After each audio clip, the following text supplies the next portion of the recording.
नमस्कार, कंज्यूमर अड्डा में आपका स्वागत है। मैं हूं मनोज श्रीवास्तव और आज हम बात करने वाले हैं सड़क हादसों की, क्योंकि वहां मौतें बढ़ती हुई दिखाई दे रही हैं। और साइरस मिस्त्री की सड़क हादसे में मौत के बाद एक बार फिर से सड़क सुरक्षा पर लोगों के दिमाग में गहराई से सोच पनप रही है। लेकिन इससे पहले एनसीआरबी के डेटा आए हैं और वो भी चौंकाने वाले खुलासे कर रहे हैं। सबसे बड़ी बात यह है कि रोड एक्सीडेंट्स में मौतों की संख्या बढ़ रही है और ये रोड एक्सीडेंट्स को लेकर सबसे बड़ी बात है, सबसे ज़्यादा डराने वाली बात है। तो पहले थोड़ा नज़र डालते हैं एनसीआरबी के आंकड़ों पर और उसके बाद फिर बात करेंगे, अपने मेहमानों से आपका परिचय भी कराएंगे। तो पहले देखते हैं एनसीआरबी के डेटा। ये सड़क हादसों का डेटा है एनसीआरबी के हवाले से। 2021 का डेटा इस बार आया है, 2019 और 20 का डेटा भी आपके सामने है। 2020 कोविड का साल है, 2019 कोविड से पहले का साल है। तो अगर सही कंपैरिजन आप करना चाहेंगे तो 2019 एक अच्छा सैंपल हो सकता है। 1,54,000 मौतें हुई थी 2019 में, अब ये बढ़कर 1,55,000 हो गई हैं। जबकि आप देखिए 4,37,000 हादसे हुए थे और अब हादसे कम होकर 4,03,000 हुए। तो हादसों में थोड़ी कमी देखने को मिल रही है, लेकिन मौतों की संख्या ज्यादा है। एक खास बात और है कि ये जो 1,55,000 का आंकड़ा है, ये आंकड़ा अब तक जो भी डेटा दर्ज हुआ है एनसीआरबी के पास, उसमें सबसे बड़ा सालाना डेटा है। इतनी मौतें इससे पहले कभी भी दर्ज नहीं की गई थी। इसके बाद एक्टिविटीज और बढ़ी ही हैं। इसमें एक खास बात और है जो पहले से भी चली आ रही है कि रोड एक्सीडेंट में ओवर स्पीडिंग सबसे बड़ी वजह बनती है, एक्सीडेंट्स की भी और मौतों की भी। 57% मौतें 2021 में जो दर्ज की गई हैं उसकी वजह ओवर स्पीडिंग थी, यानी आधे से भी ज्यादा। 60% एक्सीडेंट्स जो हुए हैं उसकी भी वजह ओवर स्पीडिंग है। इसके अलावा दूसरी भी वजह हैं। 87,000 मौतें, आपने देखा कि 1,55,000 मौतों की हम बात कर रहे थे, उसमें 87,000 मौतें ओवर स्पीडिंग के चलते हुई हैं। तो साफ तौर पर ओवर स्पीडिंग जो है वो इस पूरे एक्सीडेंट के सिनारियो में एक राक्षस की तरह आपको दिखाई देगा। तो यह है डेटा और अब आपका परिचय हम कराते हैं अपने मेहमानों से, जिनसे हम बातचीत करेंगे। हमारे साथ है यूपी में SP traffic headquarters AP Singh, institute of road traffic education के प्रेसिडेंट रोहित बलूजा और ट्रैक्स रोड सेफ्टी के प्रेसिडेंट अनुराग कुलश्रेष्ठ। तो सबसे पहले अनुराग जी, आपसे हम शुरुआत करते हैं। एसपी साहब के पास हम बाद में चलेंगे, पहले आपका ऑब्जर्वेशन समझ ले। एनसीआरबी के डेटा आपने देखे होंगे, इसी फील्ड पर आप काम करते हैं, तो आपके क्या इनिशियल कमेंट्स है इस पर?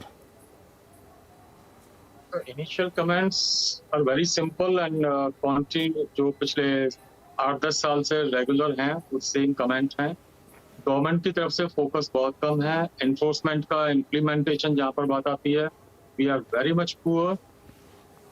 दूसरा, जो स्पीडिंग की बात आती है, हम सब लोग अगर किसी चीज का कोई कारण हमको नजर नहीं आता, क्योंकि इन्वेस्टिगेशन हमारे यहाँ वैसे ही आई थिंक 0.001% लेवल पर होगी प्रॉपर इन्वेस्टिगेशन जो होती है एक्सीडेंट की, और उसकी वजह से जिस चीज का कारण समझ में नहीं आता हम उसको ओवर स्पीडिंग का नाम दे देते हैं और यही फिर पुलिस रिपोर्ट में आता है।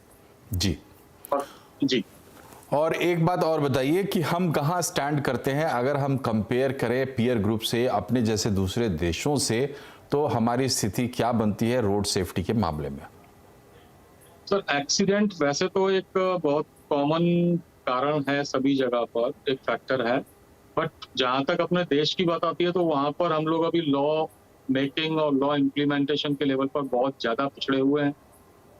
जहां पर सेकंड थिंग बात आती है कि इंफ्रास्ट्रक्चर, हम बड़ी बड़ी बातें करते हैं कि हाईवेज, एक्सप्रेसवेज, लेकिन वहां पर हम अपनी स्ट्रीट्स को भूल जाते हैं, क्योंकि हम जो ड्राइवर हैं वो हम शायद स्ट्रीट में सीखे हुए हैं, स्ट्रीट्स पर अपनी, जो कि 30, 40, 50 की स्पीड पर हम लोग जो जिग-जैग ड्राइविंग, रैश ड्राइविंग या स्पीडिंग करते हैं, वही चीज हम लोग रिफ्लेक्ट करते हैं हाईवेज और एक्सप्रेसवे पर, जहां पर की स्पीड 100, 120 तक होती है। अगर वही जिग-जैग, वही रॉन्ग रॉन्ग साइड ओवरटेकिंग और रैश ड्राइविंग, अगर वहीं पर हम शो करेंगे तो जो 30-40 की स्पीड पर जो इम्पैक्ट हमारे शहर में होता है हमारे ऊपर, वो वहां पर 120-100 की स्पीड पर होता है। और वो यहाँ पर हमारे हो सकता है कि इंजरी हो शहरों के अंदर, लेकिन वही चीज जब हमारी आदत रिफ्लेक्ट होती है हाईवेज और एक्सप्रेसवेज पर, तो वो सिर्फ मौत का कारण बनती है, फैटलिटीज का कारण बनती है। और यही कारण है कि हमारे हाईवेज और एक्सप्रेसवेज पर फैटिलिटी बहुत ज्यादा बढ़ती जा रही है। मतलब एक्सीडेंट हुआ तो मौत निश्चित।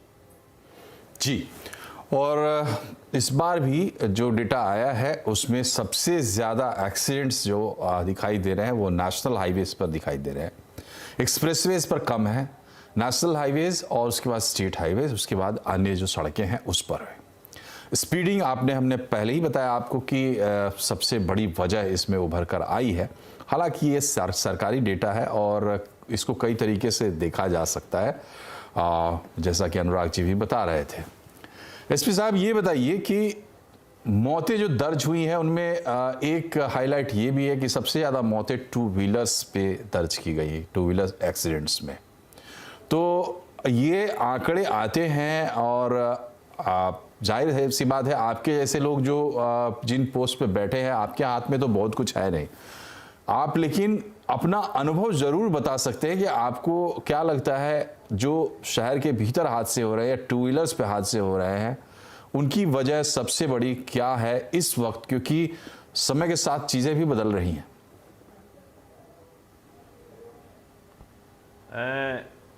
जैसा कि हमारे आंकड़े हैं और ये आंकड़ों का जो कंसोलिडेशन होता है, एकत्रीकरण होता है, ट्रैफिक हेडक्वार्टर पर होता है। सभी जनपदों से, पुलिस मुख्यालयों से हमारे पास सूचनाएं आती हैं और ये सब हमारा इंटीग्रेटेड डाटाबेस सिस्टम है IRAD, उसकी फीडिंग होती है। उसके अनुसार हम ये पाते हैं कि two wheelers, four wheelers, national highway, state highway और एक्सप्रेसवे या लोकल सड़क पर कितने हादसे हुए हैं। जैसा कि हम जानते हैं कि सबसे ज़्यादा नेशनल हाईवे और स्टेट हाईवेज पर हैं। उसके दो कारण हैं।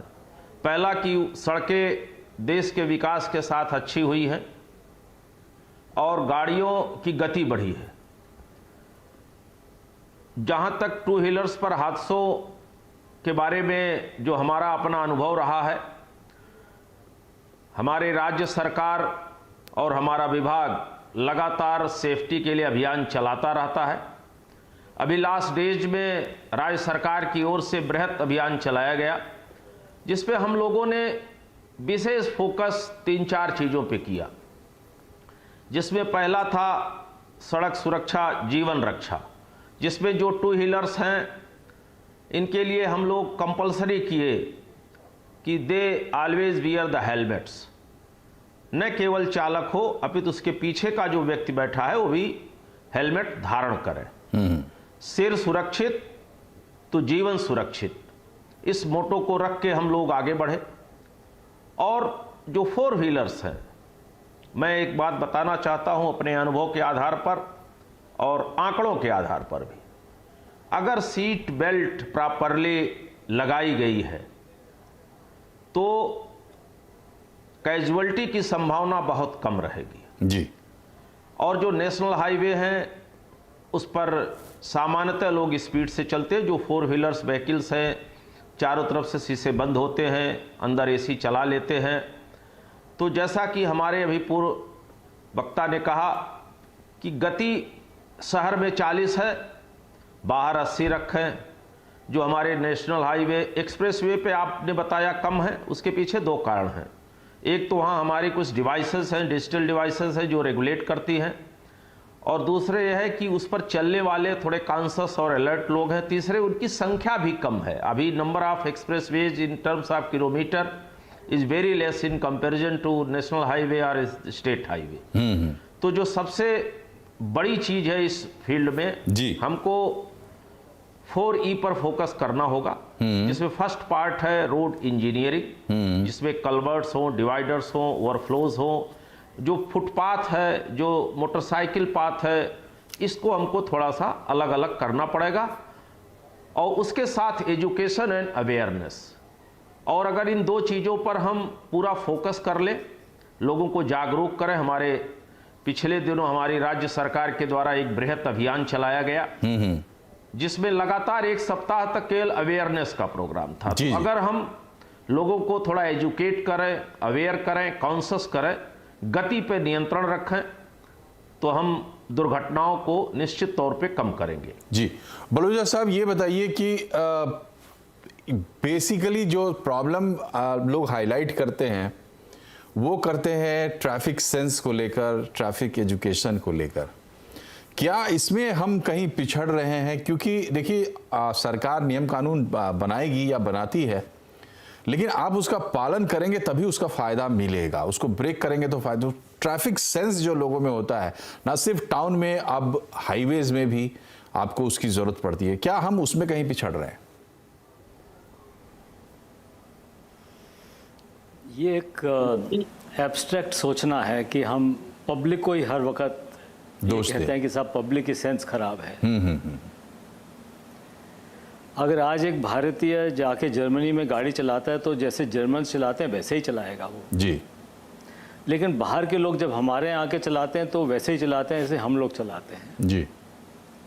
इसमें एजुकेशन की बात नहीं है। हमारे को हर जगह पे हमें एक रिस्पॉन्सिबिलिटी दी गई है, वो अकाउंटेबिलिटी नहीं है। आज हम लाइसेंसेस इशू करते हैं तो शायद ही कोई एक या दो लाइसेंस होंगे जो कि नियमों के हिसाब से इशू होते हैं।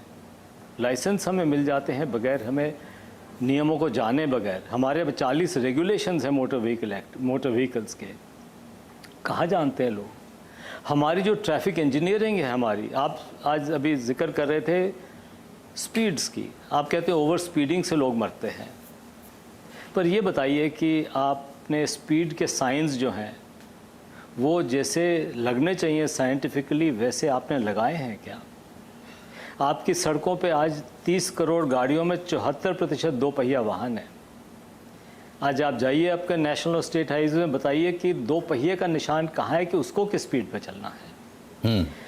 हमारी स्पीड लिमिट साइंस हम लोग नहीं डिटरमिन करते साइंटिफिकली, और ना ही हमारे स्पीड के साइंस सही लगे हैं। एसपी साहब जैसे भी बता रहे थे कि ये बताइए कि जो हमारे 3% नेशनल हाईवेज़ हैं और 40% लोग उसमें मरते हैं, कौन से नेशनल हाईवेज़ पे स्पीड के चलान हो रहे हैं? जी पहले तो स्पीड के साइन सही लगे होने चाहिए, गैजेटेड होने चाहिए। सेक्शन 112 और 116 मोटर व्हीकल एक्ट से वो नहीं होते। और फिर उसके बाद चलान होना चाहिए ऑटोमेटिकली। अगर इन्वायरमेंट, सड़क का इन्वायरमेंट, साइंस सही लगे हों, इन्फोर्समेंट हो, तो आप देखिए डिसिप्लिन आएगा। आप कितना उसमें पढ़ाते रहिए, एक्टर्स को बुलाते रहिए, कुछ नहीं होने वाला। जी हमारे यहाँ स्पीड, आप बात करते हैं सीट बेल्ट्स की। आप ये देखिए कब से, जब से सीट बेल्ट्स का ये 1989 के बाद कि हर जने को सीट बेल्ट पहनना है। जो सीट बेल्ट जितनी लगी है गाड़ी में उतने ही लोग बैठेंगे और हर जने को सीट बेल्ट का प्रयोग करना है। आप मेरे को बताइए एक सिटी में, एक शहर में या एक हाईवे में कि आप पीछे लोगों को चलान करते हैं क्या? आप नहीं करेंगे तो लोग नहीं पहनेंगे। आप कितना भी जाके जागरूक कीजिए उनको। जी तो हर चीज़ पहले सड़क होनी चाहिए जो हमारे नियम मांगते हैं। हमारी सड़कें नहीं हैं, हमारी सड़कें इंजीनियर्ड नहीं हैं।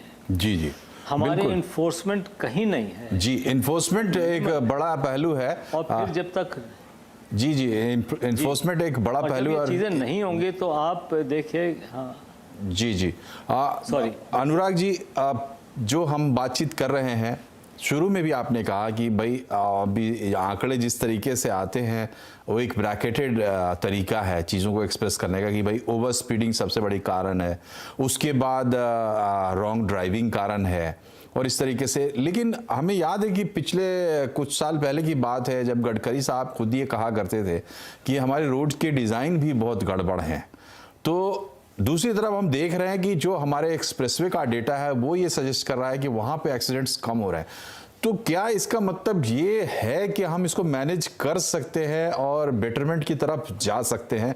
और अगर जा सकते हैं तो क्या एक होलिस्टिक अप्रोच की कमी है? क्या होना चाहिए?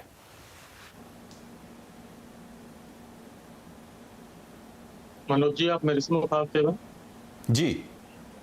हाँ, इसमें आपने जो एक्सप्रेस वे का उदाहरण दिया, ऐसा नहीं है कि बहुत कम है वहाँ पर एक्सीडेंट्स। वहाँ पर भी जब भी कोई एक्सीडेंट होता है तो बहुत ही फेटल एक्सीडेंट्स होता है। नंबर ऑफ व्हीकल्स वहाँ पर कम है, ट्रक्स वहाँ पर कम प्लाई होते हैं। नेशनल हाईवे पर अगर आप देखें तो गडकरी जी पिछले 8 साल से एक ही चीज बोल रहे हैं कि तीनों लेन में हमारे ट्रक्स चलते हैं। क्या आज तक किसी स्टेट पुलिस ने किसी एक हाईवे पर एक लेन में ट्रक्स को चलवा पाया? उन ट्रक्स के तीनों लेन में या सारी लेन्स में चलने की वजह से जो नॉर्मल कार यूजर हैं वो जिगजैग राइडिंग करते हैं, कभी एक लेन से दूसरी लेन में जंप, दूसरी से तीसरी में लेन में जंप और फिर वापस उसी लेन में। तो हादसे उस वजह से होते हैं। अगर पुलिस का इन्फोर्समेंट वहां पर बढ़ जाए और सिर्फ व्हीकल्स के लिए बोला जाए कि आप जो हैवी व्हीकल्स हैं सिर्फ अपनी डेजिग्नेटेड लेफ्ट लेन में चलेंगे, ऑटोमेटिकली इनमें 90% से ज्यादा की कमी आ जाएगी। तो ये नेशनल हाईवे और हाईवे, इसका बहुत ही डिफरेंस कोई खास नहीं है। एक चीज मैं और पॉइंट आउट करना चाहूंगा जो कि बलूजा जी ने कहा था अभी कि ट्रैफिक सेंस के बारे में। एक तो जो ट्रैफिक सेंस है वो तो है ही, या तो पुअर इन्फोर्समेंट की वजह से या फिर पुअर इंफ्रास्ट्रक्चर की वजह से। लेकिन इसको ट्रिगर करने वाले फैक्टर कितने हैं? आपने तिरंगा यात्रा देखी है हिंदुस्तान की? विदाउट हेलमेट रैली चलती है जी। विदाउट हेलमेट रैलीज को हम लोगों ने नेशनल प्राइड का सब्जेक्ट बना दिया, तिरंगा से जोड़ के। We are the people like this जी, वी डिजर्व फॉर दिस। ये बहुत खास बात आपने, बहुत ही अच्छी बात आपने हाईलाइट की। हम आम तौर पर अगर आप अपनी जीवन शैली में किसी चीज़ को नहीं अपनाते, खास करके वैसे लोग जो रेफरेंस ग्रुप में आते हैं जहां से लोग इंस्पायर होते हैं, इसका बड़ा असर पड़ता है। हमारे ट्रैफिक सेंस में इसका बहुत बड़ा रोल है। बिल्कुल सही अनुराग जी ने रेखांकित किया इस चीज़ को। लेकिन सवाल घूम फिर कर आता है इन्फोर्समेंट पे। इस पर थोड़ा रोशनी डाल सकते हैं एपी सिंह साहब, लेकिन एक छोटे से ब्रेक के लिए यहाँ हम रुक रहे हैं, वापस आकर बात करते हैं। बने रहिए हमारे साथ।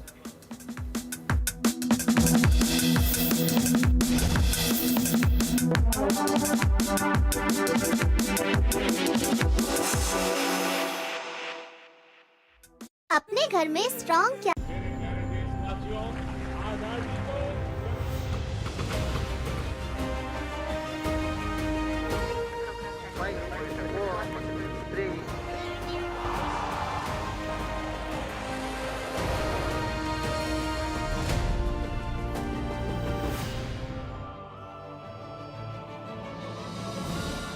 अमृत मंथन यानी कि देश के 75वें साल में जब देश पहुंचा है और इस तरह की रफ्तार के बीच में भारत की अर्थव्यवस्था कैसे चल रही है उस पर हम बातचीत करें। और आज हम बातचीत करने वाले हैं टेलीकॉम सेक्टर के बारे में। भारत जो कि दुनिया का दूसरा सबसे बड़ा टेलीकॉम सब्सक्राइबर ओन करता है, लेकिन ये जो स्थिति है या जो आज की भारत की सिचुएशन है ये इस तरह की नहीं है। एक बहुत ही लंबा सफ़र भारत ने तय किया है इस पूरी टेलीकॉम रेवोल्यूशन के अंदर।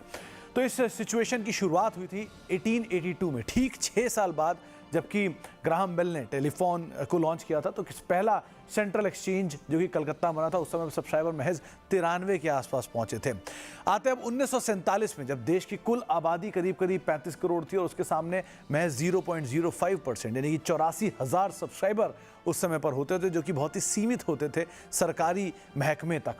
इसके अलावा देश का पहला एसटीडी 1960 में जो कि लखनऊ कानपुर के दौरान किया गया, और तब भी जो टेलीकॉम की रेवोल्यूशन थी वो उस तरह से नहीं थी, वो भी एक सीमित दायरे के अंदर ही चलती थी और कुछ सीमित महकमे के बीच में ही ये एसटीडी कॉल्स होती थी। 1984 में जहां पर डिजिटल एक्सचेंज का निर्माण हुआ और वहां से टेक्नोलॉजी धीरे धीरे रफ्तार पकड़नी शुरू हुई, लेकिन अभी भी जो टेलीकॉम की पूरी रफ्तार थी, जो टेलीकॉम की एक्चुअल सिचुएशन थी, वो वहां पर दिखाई नहीं पड़ी।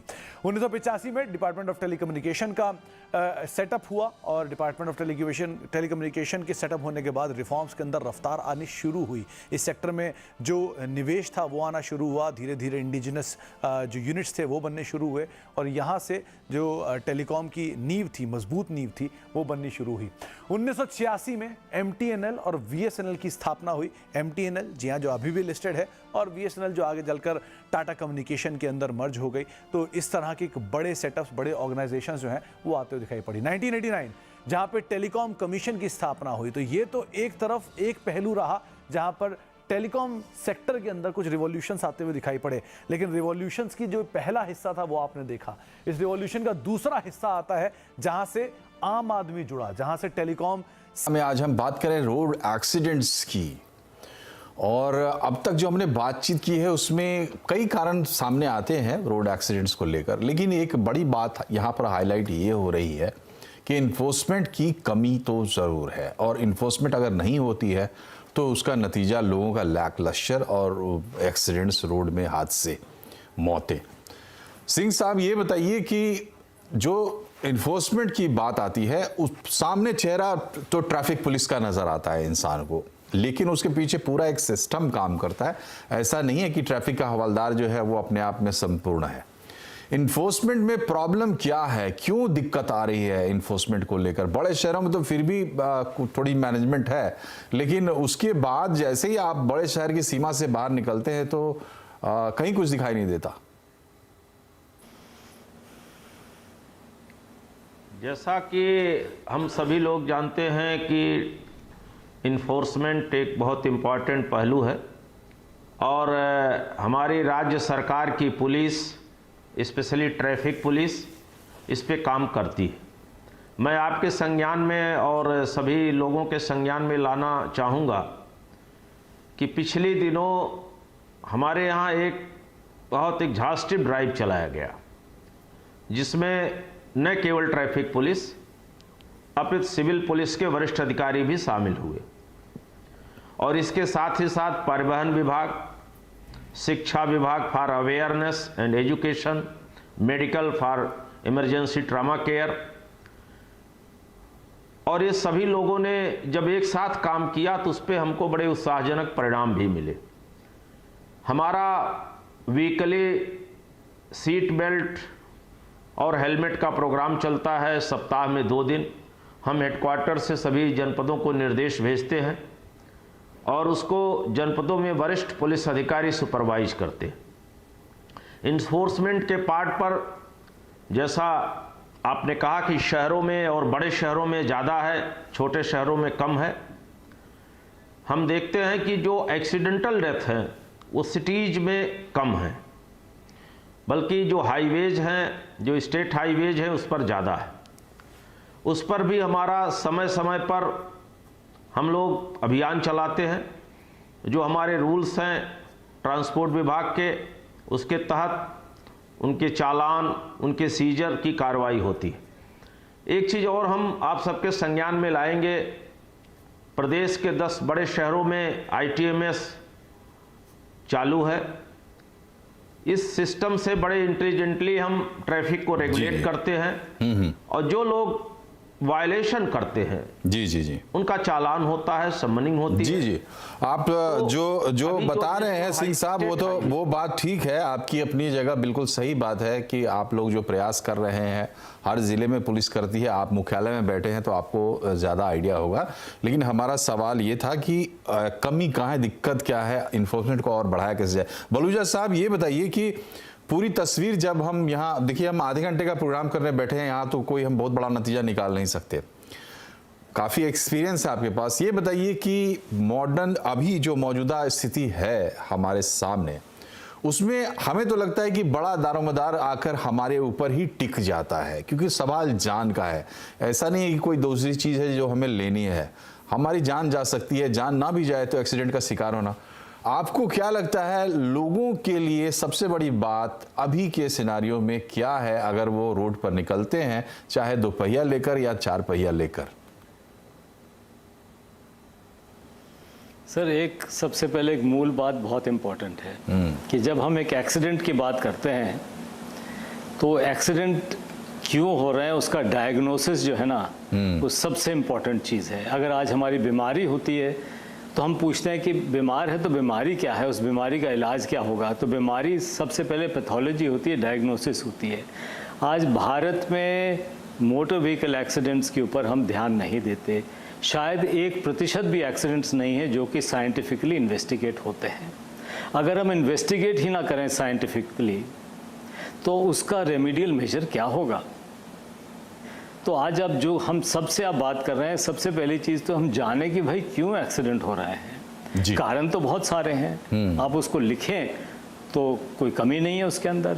अगर हम शुरू हो जाएं तो हेलमेट हमारे स्टैंडर्ड के नहीं है, लोग हेलमेट नहीं पहनते। 30 करोड़ में 74% दो पहिया वाहन है, वो सेग्रीगेशन नहीं है उनकी। देखिए, जब दो पहिया वाहन 4 पहियों वाहन के बीच में चलेगा, 3 लेन की सड़क में 8 लेन बनेंगी, कोई राइट ऑफ वे नहीं होगा, तो दो पहिया वाहन तो मरेगा ही ना जी। तो सबसे बड़ी चीज़ तो ये है कि हमें अपने घर को सुधारना है। सबसे पहले ट्रैफिक इंजीनियरिंग, जी जी जी। हमारी सड़कें वो होनी चाहिए जिससे रेगुलेशंस का हम पालन कर पाएं। हमारा इन्वेस्टिगेशन ठीक है, बहुत अच्छा आपने एक प्रस्थान बिंदु आपने दिया, बहुत अच्छा। मैंने पहले भी कहा कि इस छोटे से कार्यक्रम में हम कोई बहुत बड़ा नतीजा नहीं निकाल सकते, लेकिन मकसद हमारा यही है कि जागरूकता बने, और जागरूकता इस तरीके से बने जो बलूजा साहब ने कहा कि भाई आप कारण तो पता करो। दुनिया में जितने भी प्राइवेट निजी जो प्रयास हो रहे हैं ट्रैफिक की दिशा में या रोड एक्सीडेंट्स, रोड सेफ्टी को लेकर, उनमें ज़्यादातर लोग कभी ना कभी हादसे के शिकार हुए हैं। ऐसे लोग जिन्होंने अपने अपनों को खोया, ऐसे लोग जो हेलमेट मैन बनकर घूम रहे हैं, लोगों को हेलमेट के लिए अवेयर कर रहे हैं क्योंकि उन्होंने किसी अपने को खोया था रोड एक्सीडेंट में। तो जरूरी बात है कि जब एक्सीडेंट्स होते हैं तो उनकी तह तक जाया जाए। कार्यक्रम में फिलहाल इतना ही। आप तीनों मेहमानों को बहुत बहुत शुक्रिया। नमस्कार।